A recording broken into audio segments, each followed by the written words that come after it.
হুম ধরুন একটা খুব পুরনো বিশাল আর প্রচণ্ড মজবুত লোহার সিন্দুক, মানে বছরের পর বছর নিশ্চিন্ত থাকা যায় যে এই সিন্দুক কেউ ভাঙতে পারবে না। পশ্চিমবঙ্গের শাসক দলের কাছে রাজ্যের সংখ্যালঘু ভোট ব্যাংক ছিল ঠিক ওই সিন্দুকের মতোই, একদম সুরক্ষিত। কিন্তু আজ আমরা ২০২৬ সালের বিধানসভা নির্বাচন নিয়ে যে চাঞ্চল্যকর ডেটা হতে পেয়েছি, সেখানে একটা অদ্ভুত ছবি ফুটে উঠছে। ঠিক। আর শুরুতেই যারা শুনছেন তাদের জানিয়ে রাখি, আজকের এই বিস্তারিত বিশ্লেষণে আমরা কিন্তু কোনো রাজনৈতিক দলের পক্ষ নিচ্ছি না। মানে বাম, ডান বা মধ্যপন্থী কোনো মতাদর্শকেই আমরা সমর্থন করছি না। আমাদের কাজ শুধু সোর্সের নিরের ডেটাগুলোকে নিরপেক্ষভাবে বিশ্লেষণ করা। একদম তাই। তো ওই সিন্দুকের কথায় যদি ফিরি, সোর্সের ডেটা কিন্তু বলছে এই মজবুত সিন্দুকের তালাতে রীতিমতো ফাটল ধরেছে। চলুন বিষয়টা একটু তলিয়ে দেখা যাক, মানে এই ফাটলটা ঠিক কোথায় দেখা যাচ্ছে। হ্যাঁ, এই ফাটলটা কোনো জল্পনা নয়। আমরা যদি রাজ্যের জনসংখ্যার বিন্যাস দেখি, প্রায় ৮৫টি এমন বিধানসভা আসন আছে যেখানে মুসলিম ভোটারের সংখ্যা ৩৫% বেশি। গত কয়েকটা নির্বাচনে এগুলো তো শাসক দলের অভেদ্য দুর্গ ছিল। রাইট, কিন্তু সোর্স বলছে মালদহ, বীরভূম বা ধরুন উত্তর ও দক্ষিণ ২৪ পরগনার সাম্প্রতিক ট্রেন্ডে একটা স্পষ্ট ভোট ভাগের ছবি চোখে পড়ছে। বিশেষ করে মুর্শিদাবাদ জেলার কথা যদি বলি। ঠিক ধরেছেন, মুর্শিদাবাদ একটা খুব বড় উদাহরণ। সেখানকার ২২টি আসনের মধ্যে ১৭টি মুসলিম অধ্যুষিত, মানে ধরুন ডোমকল, ফরাক্কা বা রানীনগর। ডেটা দেখাচ্ছে যে এই জায়গাগুলোতে ভোটের একটা বড় অংশ শাসক দল থেকে সরে গিয়ে সরাসরি বাম কংগ্রেস জোটের দিকে ঝুঁকেছে। কিন্তু একটু দাঁড়ান, মানে এই ঝোঁকার পেছনের আসল কারণটা কি? এটা কি শুধুই একটা সাময়িক রাজনৈতিক হাওয়া বদল? কারণ সোর্সের ভেতরে একটা সাংঘাতিক তথ্য আছে যেটা দেখে আমি তো অবাক। হ্যাঁ, ওই ভোটার তালিকা থেকে নাম বাদ পড়ার বিষয়টা বলছেন তো? একদম।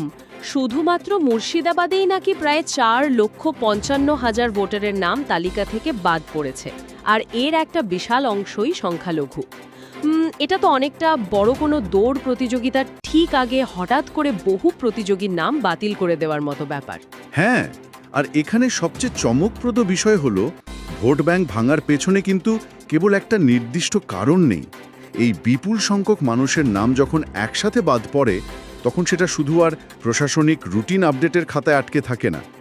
মানে এর একটা বিশাল মনস্তাত্ত্বিক প্রভাব আছে, তাই তো? ঠিক তাই। যে ভোটাররা বছরের পর বছর একটা নির্দিষ্ট দলকে বিশ্বাস করে এসেছে, তারা যখন দেখে নিজেদের নাগরিক অধিকার নিয়েই একটা অনিশ্চয়তা তৈরি হচ্ছে, তখন স্বাভাবিকভাবেই একটা ক্ষোভ জন্ম নেয়। শাসক দলের ওপর তাদের ভরসার জায়গাটা নড়ে যায়। আচ্ছা, তার মানে বাম কংগ্রেস জোট কেবল হাওয়া বদলের জন্য বসেছিল না, তারা এই প্রশাসনিক ফাঁক গলে তৈরি হওয়া ক্ষোভটাকে একটা রাজনৈতিক হাতিয়ার হিসেবে ব্যবহার করেছে। ব্যবহার করেছে। তবে সমীকরণটা আরও একটু জটিল। এর পাশাপাশি আমাদের অন্যান্য অনুঘটকগুলো দেখতে হবে। যেমন ধরুন ভাঙড়ের মতো এলাকায় আইএসএফ এর প্রভাব। ও হ্যাঁ, আইএসএফ তো ওখানে বেশ শক্ত ঘাঁটি তৈরি করেছে। একদম। আইএসএফ শুধু আর একটা সাধারণ রাজনৈতিক দল হিসেবে নয়, তারা গ্রাউন্ড লেভেলে গিয়ে কাজ করেছে। মানে সংখ্যালঘু আবেগ আর যুব সম্প্রদায়ের কর্মসংস্থান বা বঞ্চনার ক্ষোভ, এই সবগুলোকে মিলিয়ে তারা একটা নতুন রাজনৈতিক ন্যারেটিভ তৈরি করেছে, যেটা ওই নির্দিষ্ট এলাকার ভোটারদের কাছে খুব আকর্ষণীয় হয়ে উঠেছে। ডেটাও তো বলছে আইএসএফ তাদের এই প্রভাবটা খুব শক্তভাবে ধরে রাখতে পেরেছে। হ্যাঁ, অর্থাৎ একদিকে ভোটার তালিকা বিতর্ক, অন্যদিকে আইএসএফ এর নিজস্ব ভোট টানা, আর তার সাথে বাম কংগ্রেসের নতুন করে সংগঠিত হওয়া, এই সবকটি বিষয় একসাথে মিলে একটা বিশাল ভোট বিভাজন ঘটিয়েছে। ব্যাপারটা তাহলে এই দাঁড়াচ্ছে যে সিন্দুকটা শুধু একদিক থেকে আঘাত পাচ্ছে না, একটা পারফেক্ট স্টর্ম তৈরি হয়েছে। শাসক দলের ভোট ব্যাংক একই সাথে বাম কংগ্রেস এবং আইএসএফ, এই দুই দিকেই ভাগ হয়ে যাচ্ছে। ঠিক বলেছেন। আর এই সরাসরি ফল হলো তৃণমূলের আসন হারানো আর বাম কংগ্রেসের একরকম নতুন অক্সিজেন পাওয়া। কিন্তু এই বিরোধী ভোট ভাগের ফলে একটা খুব ইন্টারেস্টিং সাইড এফেক্টও তৈরি হয়েছে। সাইড এফেক্ট মানে অপ্রত্যাশিত কোনো পরিণতি? হ্যাঁ, যে আসনগুলোতে হয়তো অ্যান্টি ইনকামবেন্সি বা শাসক বিরোধী ভোটটা একজোট হলে তৃণমূল হারত, সেখানে সেই ভোটটা বাম কংগ্রেস এবং আইএসএফ এর মধ্যে ভাগ হয়ে যাওয়ায় আখেরে সুবিধে পেয়ে গেছে বিজেপি। ও আচ্ছা, মানে বিরোধী ভোট ভাগাভাগি হওয়ার কারণে বিজেপি লাভবান হচ্ছে কিছু জায়গায়। রাজনীতির চেনা ছকটা তো তাহলে সম্পূর্ণ ঘেটে গেছে। একদম তাই। কোনো রাজনৈতিক দলই আর কোনো নির্দিষ্ট গোষ্ঠীর ভোটকে একদম নিশ্চিন্ত মনে পকেটে পুরে রাখতে পারছে না। এটা সত্যি একটা আই ওপেনিং ব্যাপার। বাংলার রাজনীতিতে সেফ ভোট ব্যাংক বলে যে একটা নিশ্চিন্ত ধারণা ছিল, সেটা পুরোপুরি ভেঙে গিয়ে এক নতুন সমীকরণ তৈরি হচ্ছে। ভোটাররা অনেক বেশি আনপ্রেডিক্টেবল হয়ে উঠছেন। আর এই পুরো আলোচনা থেকে একটা খুব বড় প্রশ্ন উঠে আসে, মানে যেটা আমাদের বৃহত্তর গণতান্ত্রিক ব্যবস্থার জন্যই প্রাসঙ্গিক।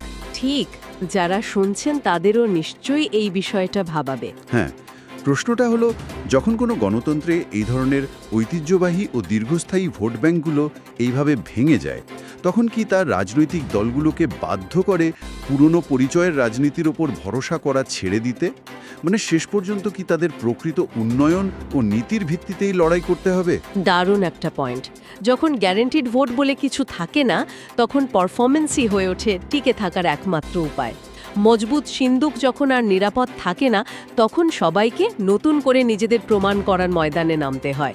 পরিচয়ের রাজনীতি নাকি কাজের খতিয়ান? আগামী দিনে কোনটা শেষ কথা বলবে, এই প্রশ্নটাই বরং ভাবনার জন্য থাকলো আজকের এই বিশ্লেষণে।